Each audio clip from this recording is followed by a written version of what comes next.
জানো সাইমা, গত দুদিন ধরে আমরা ভিডিও বানানো শিখেছি এবং একটি ভিডিও তৈরি করেছি। ও তাই, চলো দেখি তোমরা কি ভিডিও বানালে। আমি প্রথমে শুরু করছি, যখন এখানে আঁচল ছিল না তখনকার পরিস্থিতি কীরকম ছিল। তখন নানা ধরনের দুর্ঘটনা ঘটতো, শিশুরা বাইরে খেলাধুলা করত এবং পানিতে ডুবে অনেক শিশু মারা যেত, আর বিভিন্ন ধরনের ইনজুরি ঘটতো, তাতে অনেক শিশু মৃত্যুবরণ করত এবং অনেক সময় দেখা যেত পঙ্গুত্ব বরণ করত। এরপরে আমি আসছি যখন আঁচল কার্যক্রম শুরু হয়, আমি ওখানে 2020 সাল থেকে আঁচল কার্যক্রমের সাথে সংযুক্ত হই। এতে আমি যখন আঁচল প্রজেক্টে কাজ করি তখন আমার ওখানে অনেক শিশু দিয়ে যায়। আমার বাড়ি উত্তর হোসনাবাদ। আমাদের গ্রামে আগে প্রায় অনেক পানিতে ডুবে শিশু মারা যেত। পানিতে ডুবে শিশু মৃত্যুর হার ছিল অনেক হার ছিল। এখন পানিতে ডুবে শিশু মৃত্যুর হার অনেক কমে গেছে। কেননা আমাদের এলাকায় যখন ভাষা প্রজেক্ট ছিল না, তখন আমাদের এলাকায় আসলে অনেক আর কি শিশু বা বাচ্চা এরকমের অনেক মারা যাইত।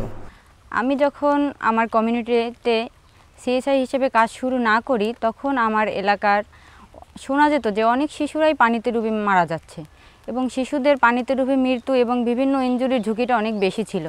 কিন্তু যখন আমি সিএসআই হিসেবে কাজ শুরু করি, শিশুদেরকে সংগ্রহ করে সাঁতারের প্রশিক্ষণ দিয়ে থাকি, তখন দেখা গেল যে শিশু মৃত্যুর হার অনেকটাই কমে গেছে। আমি যখন সাঁতার না জানতাম তখন আমি পানিতে নামতে আমার খুব ভয় লাগতো। এখন আমি সাঁতার জানি। এখন আমি নিজেকেও পানিতে পড়া থেকে উদ্ধার করতে পারবো আর অন্যকেও উদ্ধার করতে পারবো। আমার মতো আরও অনেক শিশু আছে, তারাও যেন সাঁতার কাটতে পারে আমার মতো। আমাদের এখানে আগে যখন ভাষা প্রজেক্ট ছিল না, তখন আমাদের এলাকায় অনেক শিশুদের মৃত্যুহার বেড়ে গেছিল। আমরা সাঁতার যখন জানতাম না তখন আমাদের পানির সামনে যেতে অনেক ডর করত। শুনলাম একদিন যে আমাদের এলাকায় ভাষা প্রজেক্ট এসেছে, তারপর আমরা ওই জায়গায় যাইয়ে সাঁতার শিখি। এবং এত সুন্দর কৌশলে আমাদের জানা মতে তারা 21টি ধাপে তারা কিন্তু সাঁতার শিখিয়ে থাকেন এবং সেই সাঁতার শিখে বাচ্চারা আজকের যেহেতু কৌশল অবলম্বন করে তারা সাঁতার শিখতে পেরেছেন, সেজন্য তারা সবাই খুশি এবং আনন্দিত।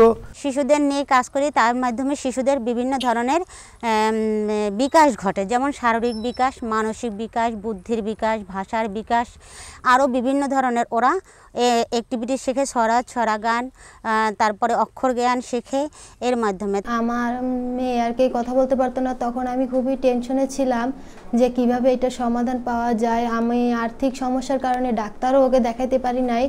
তখন অন্যদিকে আঁচল দেখে আমার মনে ভাবনা আসে যে এইদিকে যদি একটা আঁচল আসতো তাহলে আমার মেয়েটাকে আঁচলে দিলে হয়তো 5টা শিশুর মতো চলাফেরা করতো, শিখতো, কথা বলতে পারতো। তারপরে দেখি যে না, একটা আঁচল আসছে। তারপরে ওরে আঁচলে দেওয়ার পরে ও আগে শুধু মাই বলতো, এখন বলা শিখছে, ডাকা শিখছে, 5টা শিশুর সাথে মিলে খেলা শিখছে। ও এখন 5টা শিশুর মতো স্বাভাবিকভাবেই চলাচল করে। কিভাবে চলাচল করবে, কিভাবে উপরে উঠবে, কিভাবে ভালোভাবে চলতে হবে, এইসব শিশুরা আঁচল থেকেই শিক্ষা পায়। আমি যখন ছোট ছিলাম আঁচলে পড়তাম, তখন অনেক কিছু শিখি। ছড়া গান, নাচ, কবিতা, অনেক কিছু শিখি। তারপরে ছড়া গান যেমন সাঁতার না শিখলে নামবো না পুকুরে, পুকুরে না নামলে সাঁতার শিখবো কী করে, শিখবো আছে আয়োজন, জীবনের জন্য সাঁতারের প্রয়োজন। আঁচল আসার আগে আমাদের বাড়ির পাশেই একই ঘরের 2 বোনের 2টি ছেলে খেলা করতে করতে খালের পাড়ে ঘাটলা ছিল, ওখান থেকে পড়ে যায়। তখন আঁচল ছিল না, তখন অনেক এলাকায় মৃত্যুর হার ছিল। পানিতে ডুবে মারা যাওয়া একটি ছিল নিত্যদিনের খবর। আসলে শিশুরা সকাল 9টা থেকে 1টা পর্যন্ত নিরাপদে থাকে। আমি তখন আমার শিশুকে আঁচলে নিয়ে যাই এবং ও সেখানে ভালোই থাকে এবং ওর বিকাশও হয় এবং ভালো ওখান থেকে ছড়া, তারপর বর্ণমালা শিখতে পারে, সব কিছুই ও ভালোই শিখে। তারপরে আমি বলছি যে না, আমার যে ওয়াইফ তাকে বলছি যে না, ও ছোট মানুষ, ও কি শিখবে বা কি যাবে ওই স্কুলে।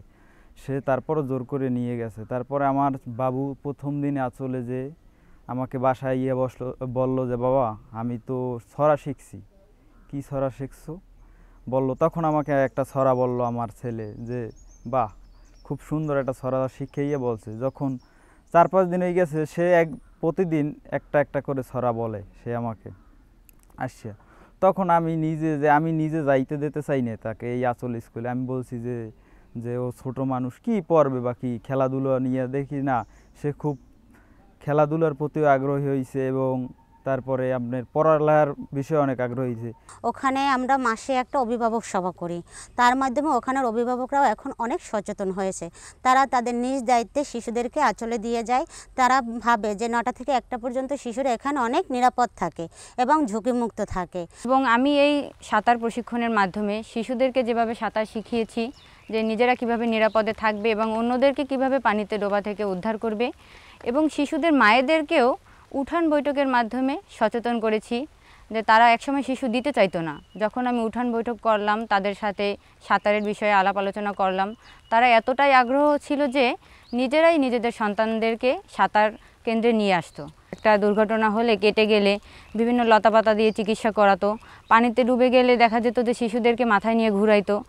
উঠান বৈঠকের মাধ্যমে তাদেরকে সচেতনতা করার পর থেকে দেখা গেলো যে তারা এতটাই সচেতন হয়েছে যে এখন তারা প্রাথমিক চিকিৎসাটা নিজেরাই দিতে পারে ঘরে বসে। সন্তানদের তারা সাঁতার শিখিয়েছেন। যেই অভিভাবক এখন নিশ্চিন্তে আছেন যে আমার সন্তান অন্ততপক্ষে সাঁতার জানে, তাকে নিয়ে আর চিন্তা করতে হয় না। এবং পাশাপাশি ছোট্ট সোনামণিরা শিক্ষিত হয়েছেন, যেভাবে তাদেরকে ছড়া, কবিতা, গান, এই শিক্ষার কারণেই তারা যখন প্রাইমারিতে ভর্তি হয়, তারা যখন এটি মাদ্রাসায় গিয়ে ভর্তি হয়, তারা কিন্তু সকল কিছু এখান থেকে শিক্ষা পেয়েছেন ইতিমধ্যে। কারণ এবং এই ছোট্ট ছোট্ট বাচ্চারা যে সাহসের সাথে যেভাবে প্রতিযোগিতামূলক অংশগ্রহণ করেন, শিক্ষা পেয়েছেন, সাঁতার শিখেছেন, সব কিছু সেটা একমাত্র আমার মনে। এবং ওই যে স্কুল লেখাপড়া করতে যান, তারা ভর্তি হবেন, সেখানে গিয়ে তাদের রোল কিন্তু 1, 2, 3-এর মধ্যে থাকেন। এটা একমাত্র এই ভাষা প্রজেক্ট। এই আঁচল কার্যক্রমের মধ্য দিয়া এটা কিছুটা হইলেও আমরা উপকার পেয়েছি। আমাদের শিশু সন্তানদের রক্ষণাবেক্ষণ হয়েছে, তাদের সাথে সাথে কিছু শিক্ষাও হয়েছে, যেটা এই প্রাক প্রাথমিকের পর্যায়ে পড়ে। এবং কতগুলো কর্মসংস্থানের মধ্যে দিয়ে আমার কতগুলো কর্মসংস্থান হয়েছে।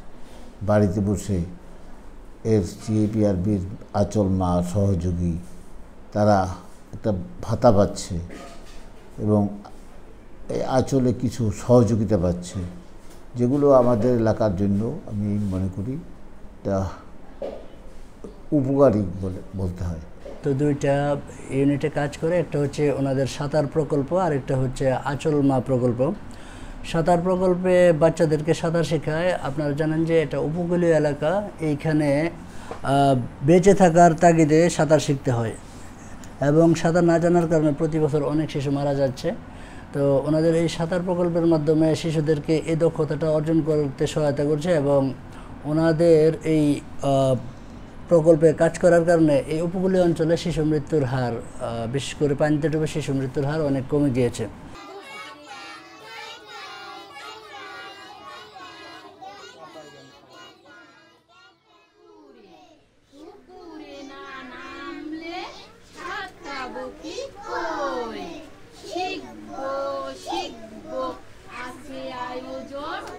জীবনের জন্য সাঁতারের প্রয়োজন।